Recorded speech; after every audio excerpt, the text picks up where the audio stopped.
Namanda, Namanda, Namanda, Namanda, Namanda, Namanda, Namanda, Namandavs, Namandavs, Namandavs.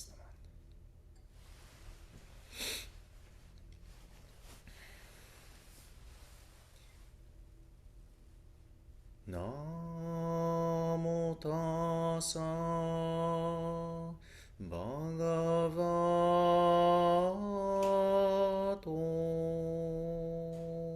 arahato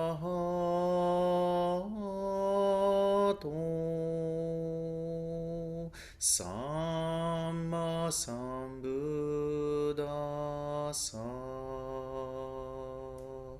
Homage to him, the exalted one, the enlightened one, the supremely awakened one, Buddham Saranam Gacchami, Dhammam Saranam Gacchami, Sangham Saranam Gacchami. I go to the Buddha for guidance. I go to the Dhamma for guidance. I go to the Sangha for guidance. Namo Kie Butsu,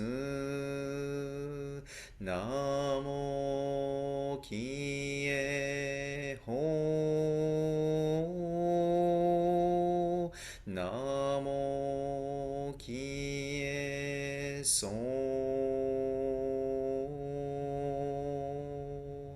Namanda, Namanda, Namanda, Namanda, Namanda, Namandas, Namandas.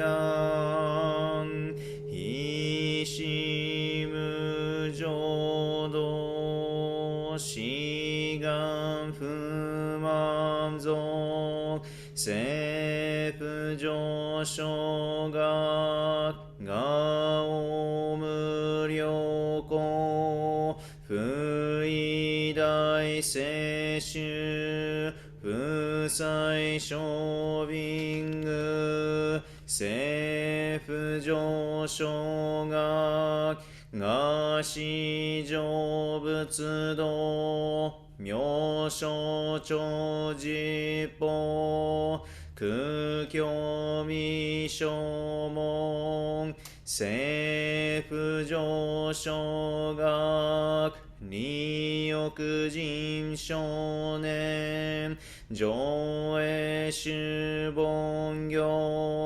Shigumu Jodo Isho Tennin Shi Jinriki Endaiko Fusho Musaido Shoujo Sankumyo Kosai Shuyaku Nam Kaihi Chie Gen Meshi Konmoan Heisoku Shoaku Do Tsudatsu Zen Shumon 高僧上満足、非よろじぽ、日月主樹期、天根普賢、一種解放像、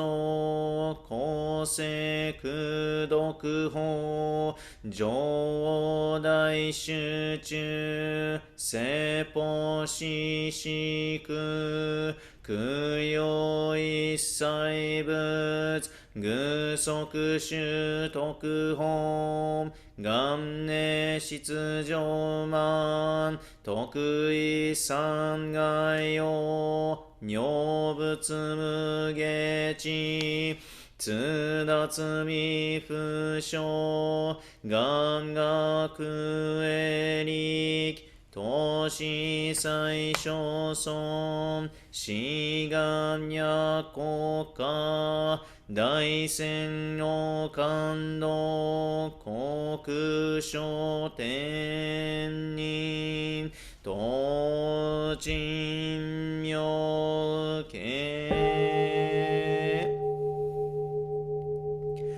ナマンダブ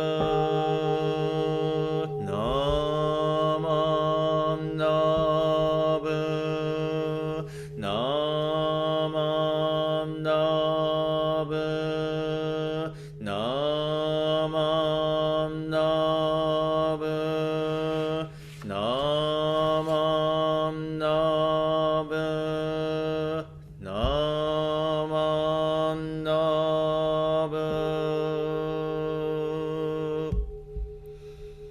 何にしくどく平等性一切道本を大心おうじょうあ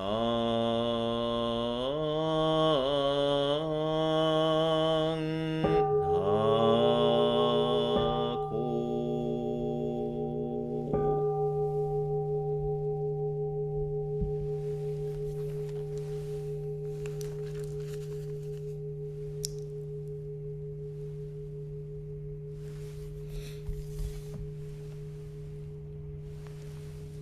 ナマンナーナマンナーナマンナーナマンナーナマンナーナマンナーナマンナスナマンナスナマンナスナマンナナマンナス。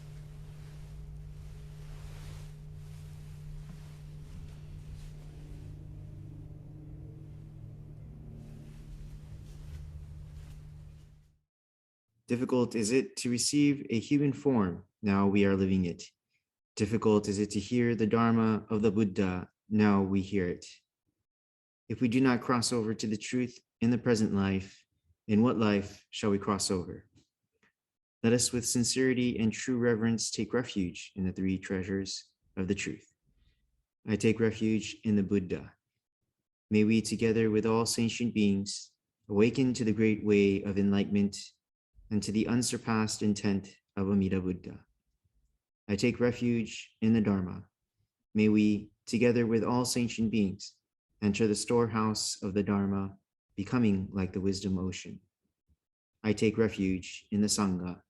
May we, together with all sentient beings, become units in true accord, in harmony with all things. The peerless, profound, and wondrous Dharma is rare to encounter, even in many hundreds and thousands of kalpas. Now we are privileged to hear and receive it. Let us thoroughly understand the true meaning of the Tathagata's teaching. To read the Japanese now. 第3問。人参受けがたし、今すでに浮く。仏法聞きがたし、今すでに聞く。好み根性に向かってどせずんば、さらにいずれの章に向かってか、好みをどせん。大衆もろともに指針に参謀に帰依し、立て祀るべし。自ら仏に帰依し立て祀る。まさに願わくば史上とともに、大道を体現して無常意を起こさん。自ら法に帰依し立て祀る。まさに願わくば史上とともに、深く教蔵に入りて知恵海のごとくならん。自ら僧に帰依し立て祀る。まさに願わくば史上とともに、大衆を通りして一切無下ならん。無常人人未明の方は百千万号にも愛用ことかたし、我今検問し、受持することを得たり、願わくは如来の真実義を下し立て祀らん。何万だ、何万だ、何万だ、三万だ、三万だ、三万だ。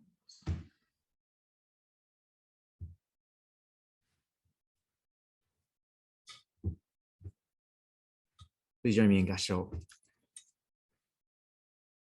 The light of purity is without compare. When a person encounters this light, all bonds of karma fall away. So take refuge in Amida, the ultimate shelter. Hymns of the Pure Land. Namo Amida Butsu, Namo Amida Butsu, Namo Amida Butsu, Namo Amida Butsu, Namo Amida Butsu, Namo Amida Butsu. Well, good morning, everyone. I'd like to welcome you to the Sunday service for January the 23rd. Today, the service is uploaded onto YouTube as opposed to a Zoom service. And I welcome you all if you, by chance, happen to click on this video here. The other day, I went for a walk or a jog actually, and I noticed that there were geese and in the nearby playground, and so I was jogging around that area. These two geese were kind of, there's a bunch of them, and they're eating the grass, and there was two of them that were kind of like looking at me for a long time, and I didn't really notice, but I did feel kind of eyes on me, so to speak. And so I was just kind of jogging and minding my own business. And then I noticed, there's two geese for some reason looking at me. And so I looked over to them, and, what, kind of thing, and so I looked over to them, and then this is what they did. And I may be looking into this a little bit or reading into this too much, but this is what they did. They went like this. As soon as they saw me look at me, they turned away.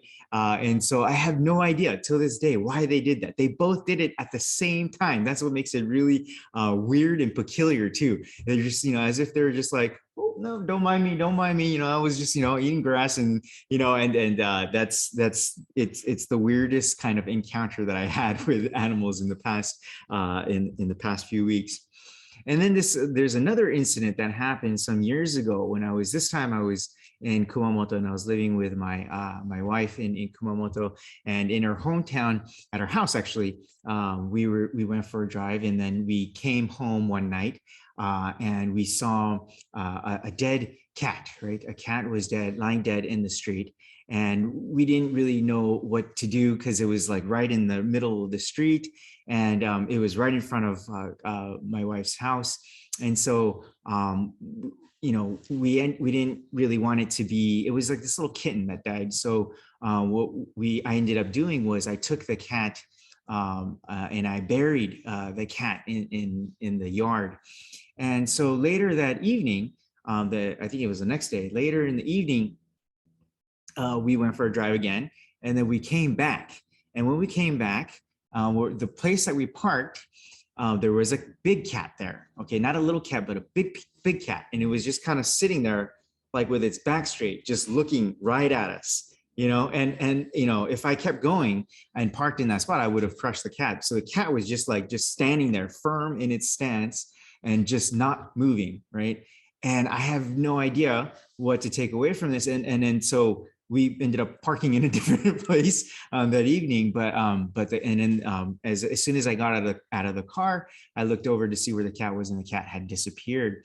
And so, what I want to take away from this, or what I gather from this, is that cat might have been the parent of the little kitten, and was there to I don't know, maybe say thank you or just greet me, or I don't know what it was intending to do, but it didn't look mad or in any way, but it was there. And I still have this vivid memory of that cat's face, and the look on that cat with this very stern kind of look. And then it just kind of walked away. And my wife still remembers this story very vividly as well.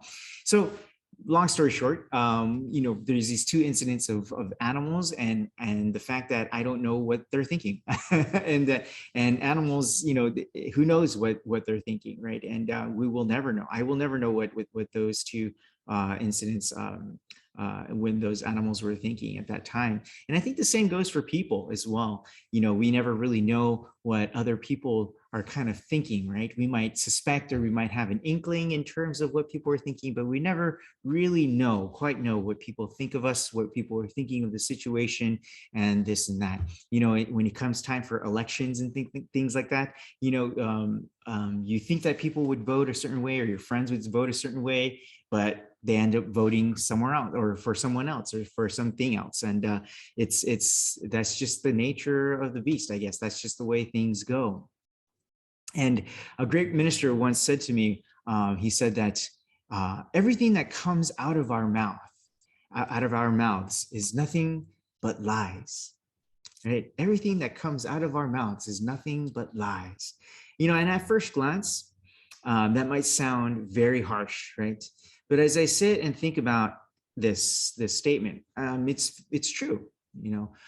Even when we're given scientific facts, like vaccine stuff. But anyway, when we're given scientific facts, we see people getting their information either partially correct, right? Anecdotal, or maybe they're being misled, or maybe they're just being flat out wrong, right? On the facts. I saw a really cool Buddhist phrase written on a bulletin in Japan. It was posted on Facebook, and it reads as such. It says, 真実は一つ。事実は人それぞれ、right? 真実は一つ、事実は人それぞれ, and that's what it said on the kanban, on the bulletin, right? And I was really taken away by this. That's a really good statement, and it translates to the following: there is only one truth, but facts differ from person to person, right? There's only one truth, but facts differ from person to person. Right? We might think facts are objective and third person and true statements, right? But in actuality, they differ from person to person. So I really appreciated this post that was on Facebook, because I really believe it's true. Basically what it's saying is that there is one truth, and from a Buddhist standpoint, that one truth is referring to nirvana, right? Enlightenment. So there is one truth, but facts of this world are a matter of opinion. Facts of this world are a matter of opinion, right? In other words, facts are not true. We use them to further our agenda, right? We have cases about, for example, flat earthers, right? Or we have cases about, politics and things like that sort. I won't get into that stuff, but there's all sorts of that, right? And I mean, it's everywhere, basically. It's all lies, right, that we tell, half truths. And as a matter of fact, one thing that I learned is that when you speak the truth, more often than not, you are shunned by the rest of society, right? We tell white lies like, oh, you're doing a good job, when really they're not really doing that good of a job, right? Or we say to someone, hey, you look really nice today, when we don't really mean it, right? Well, have you ever seen or done this where we know that someone is wrong, but when we see them make these justifications, right? The reasoning behind why they did what they did, right? They make these excuses and reasoning to make themselves seem like what they did was justified, make them seem like what they did was correct, right? I see this on a daily basis, right? And I see this on a daily basis because I am the one doing this, right? I am the culprit who does this, right? We often hear phrases like, well, what I had meant by that was, right? Well, that's not what I intended. And these things, right? That's how they start off their justifications, right? But, as I mentioned, it's really not just other people doing this. We do this, right? I do this.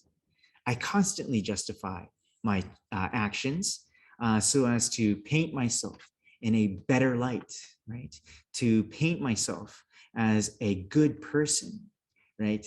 And when people call me out on certain things, I lash out. I get mad at them, right? When maybe what they say is actually indeed true.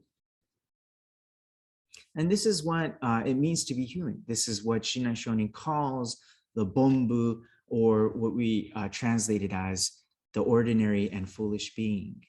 So everything that comes out of our mouths is lies, right?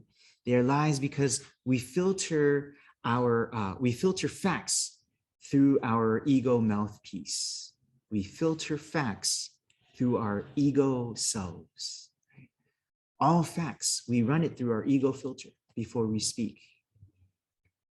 At home, I use a Brita filter, but it's kind of like using, a filter that's moldy and bacteria infested, right? The water that goes through becomes tainted, right? So with the human mind, the facts that go through, even scientific facts that go through our mind, they get corrupted, they get tainted when they run through our ego mind, right? And that may sound really harsh, but from a Buddhist standpoint, that is what Buddhism teaches. So then where is the solution, might you ask? Where is the kind of respite? Where is the haven from all of this corruption, from this delusion, that you might ask? Well, for us Jodo Shinshu Buddhists, it is in the spiritual path of the Onenbutsu or Nembutsu teaching. If you want a physical place, it's the Otera, the temple. Okay. Right now with Omicron, we had to close our doors yet again. But this is all the more reason why I think that I wanted to talk about the significance of the Otera, the significance of this building itself, right? With technology, with Zoom, with social media, right? YouTube, etc. Right? We can post these videos and such and reach out to parts of the world where we would have never have thought would be possible 10, 20 years ago, right? But now that's become possible, right? But we cannot forget the significance of a physical location of this temple. If you want a physical, palpable place to find solace, it is here at the temple. When you enter the temple, it's been some time now, but when we recall being here at the temple, one of the first things that hits you is the smell of the incense, right? So with that adds to the environment, the atmosphere that we enter into. When we hear the sounds of the sutra chanting, right? Which I'm trying to emulate here through these videos, right? But to get us to immerse ourselves in this atmosphere of the temple. When we hear the kansho bell ringing right outside, when we hear people say nam mandam, and the minister walking up to the podium talking about something with the sangha in the audience, all of us together here, all of this over time, hopefully, right, is supposed to give you this warm feeling of feeling comfortable that you have come home, right? And so, sometimes we get newcomers, right? And for the newcomers or these guests, all of this might seem kind of foreign at first, right? The robes that the minister is wearing, the incense fragrance, right? The gassho, putting our hands together, the bowing, the chanting of the sutra, it all sounds very foreign. It sounds very different, right? And it's very exotic in a sense, right? And all of that can seem kind of daunting. All of that can seem kind of scary at first, right? So, that's why people ask these questions of, why do we offer incense? Where are these people who are located on these scrolls, and the significance of these people?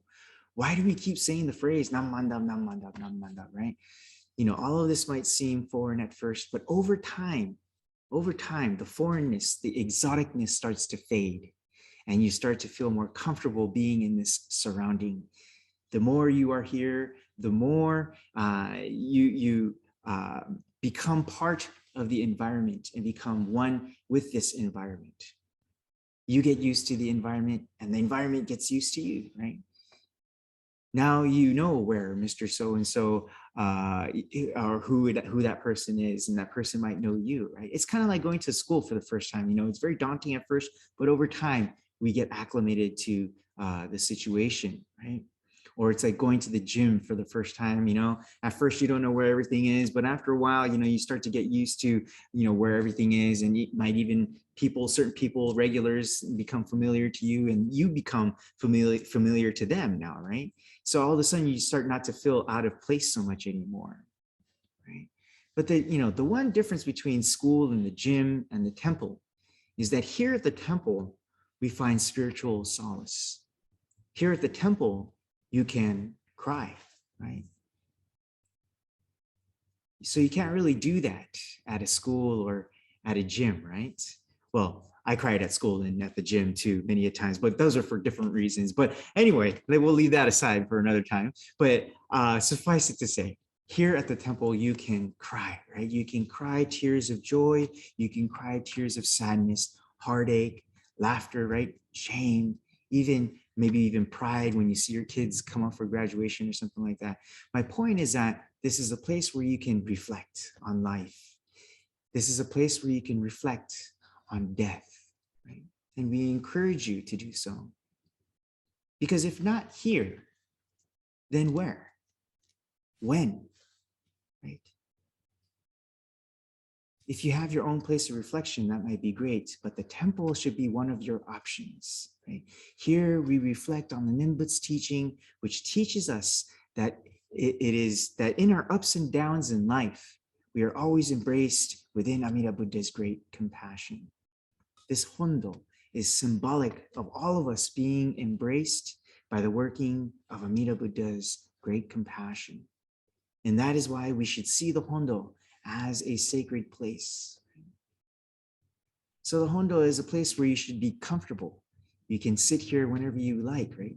Unfortunately, in these times, that feeling is getting lost a little bit and muddled. But I'm here, I'm here taking care of this place, along with many of the other members of the Sangha who are here taking care of this place. And we are looking forward to the day when we can open our doors again and welcome all of you back, right? And say to you, we've been waiting for you. We've been waiting for you. Welcome, welcome, right? 待ってましたよ。ようこそ、ようこそ. What Shinra Shonin came to understand in his life of difficult Buddhist practices and searching for the truth is that instead of trying to wipe away all of the bad parts of himself and trying to be this perfect being called a Buddha, that really what he wanted was a place where he can be accepted for who he was. A place where he didn't have to hide his emotions, a place where he could be honest with himself and still feel at ease and always feel welcome. A place he can call home. That place is Amida Buddha's great compassion, the Pure Land, which is what this temple is supposed to symbolize.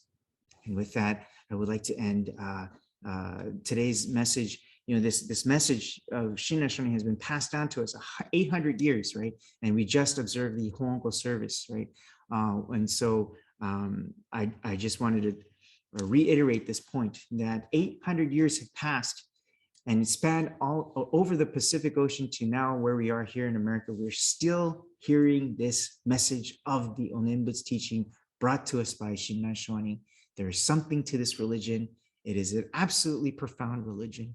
And this is something that we can reflect on in these times as we enter into 2022, the new year. And with that, I would like to end today. Thank you very much. Please join me in Gassho.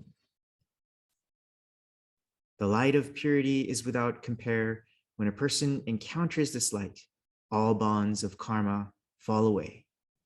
So take refuge in Amida, the ultimate shelter. Namo Amida Butsu. Namo Amida Butsu. Namo Amida Butsu. Namo Amida Butsu.